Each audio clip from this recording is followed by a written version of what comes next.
Can everybody hear me? Great. Oh. So JUCCCE is an NGO. We work in China to accelerate the greening of China. And we work in sustainable urbanization, sustainable consumption, the grid, smart grid, as well as collaboration in general. So I'd just like to say that innovation is all around us. I see this every day, talking to companies, academics, governments. A good example is there's a company by a guy named David Rosenberg. He used to work with Bill McDonough for Cradle to Cradle. It's called Aero Farms. 95% less water in urban agriculture, sort of in a factory setting, no soil, 0 pesticides. It reduces a lot of the food waste because it takes less time to ship to point of use, as well as transportation costs. In green buildings, Broad Air is a company in China that's more well known for its air conditioning. Now it's moving into buildings because we're urbanizing so quickly in China. Over the next 20 years, we're going to have 350 people move into cities. We're going to build 50,000 new skyscrapers, or 10 New York cities. We're probably building the equivalent of a city of Rome every 2 weeks. So this company, yes, Broad Air, they are building factories that use pre-assembled structured insulated panels and prefab parts for buildings. They are building a skyscraper 30 stories tall in 15 days, just to sort of prove a point.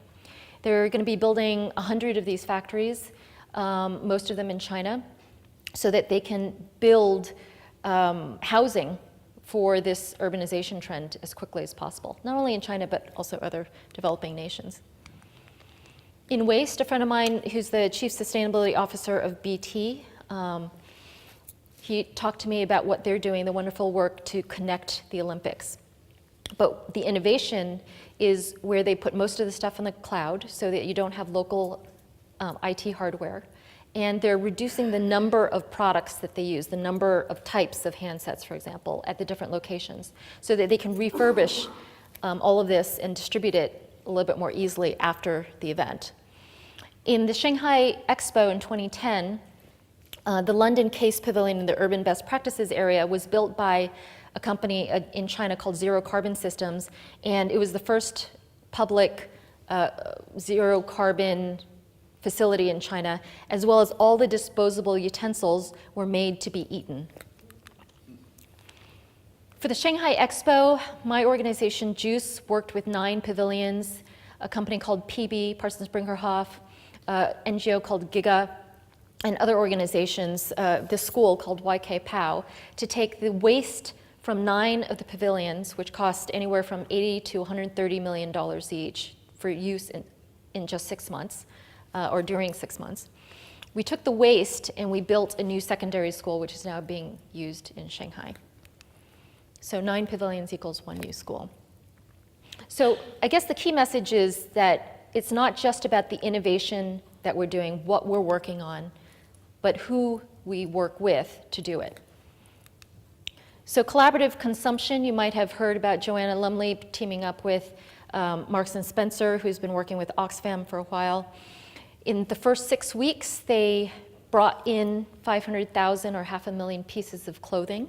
Uniqlo, which is sort of an Asian-Japanese Gap, they've been doing this for years, and they have now recycled 12 million pieces of clothing worldwide, where they refurbish it and then give it to charities with UNHCR. JUCCCE is working on something called China Dream, which is trying to reimagine prosperity, trying to rethink happiness, trying to launch a sustainable consumerism movement.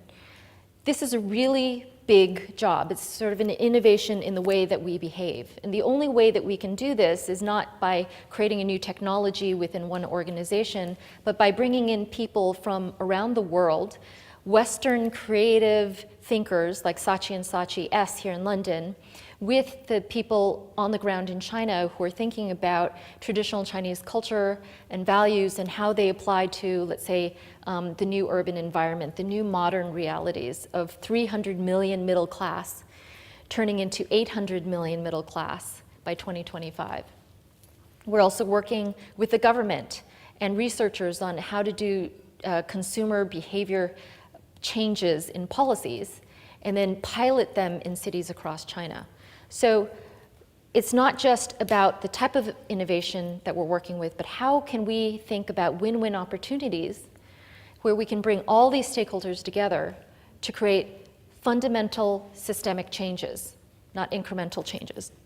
Our mutual friend, Peter Lacey, Accenture, talks about true north versus magnetic north in terms of the type of change we really need to make. So this China Dream is cross-sector activation of sustainable consumption. That brings me to collaboration. How do we actually teach this new generation of leaders? Whether it's corporations and people like Martin, who are global leaders, global executives, not only within Pepsi, but also trying to achieve change in a coalition of organizations like his in the industry. How do we teach our students today to be business leaders, government leaders, NGO leaders that can really tackle the global challenges that we have, the global challenges that are nexus issues, the water, food, energy, land issues that we face? So JUCCCE 2 years ago launched this at Davos called Stone Soup Global Leadership. It's really a new collaborative leadership model. And we launched this with the Young Global Leaders group.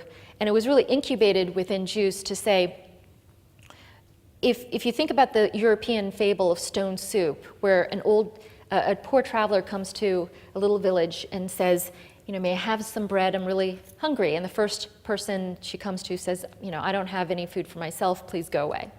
Then she goes and asks for a bed to sleep in because she's very tired. And they say, my house is very small, please go away. So the fable goes that she brings an empty pot, puts a stone in it, fills it with water, puts it in the middle of the village, and starts boiling the water. And the next villager comes by and says, what are you doing in the middle of my village? And she goes, well, I'm making the world's best tasting soup out of a secret family recipe, and it's really yummy, and I'd be happy to share some with you when it's done. So they sit down, they get to know each other, they chat, and she takes a sip. She says, I think it's almost ready, but it might be missing maybe some onion. So the person thinks about it and says, I might have half an onion back home, right? And goes, gets the onion. The next person gets the meat bone. The next person gets the carrot. So we named this Stone Soup because it's about how does this one catalytic leader convene people to collaborate on a win-win opportunity in a way that aligns everybody's incentives. So Stone Soup is actually a codified leadership model that we're launching through a series of videos, academic courses, and books. And the idea is that certain people have personality attributes, life experiences, and a set of integrated soft skills, Stone Soup skills of telling a story, of being able to mobilize people around the world who don't report to you, etc. And bring people, lead people on this Stone Soup journey. So you can learn more about that at jucce.org/stonesoup. But I think that this era requires soft skills, Stone Soup skills, versus just the hard skills that we're learning in today's traditional leadership institutions.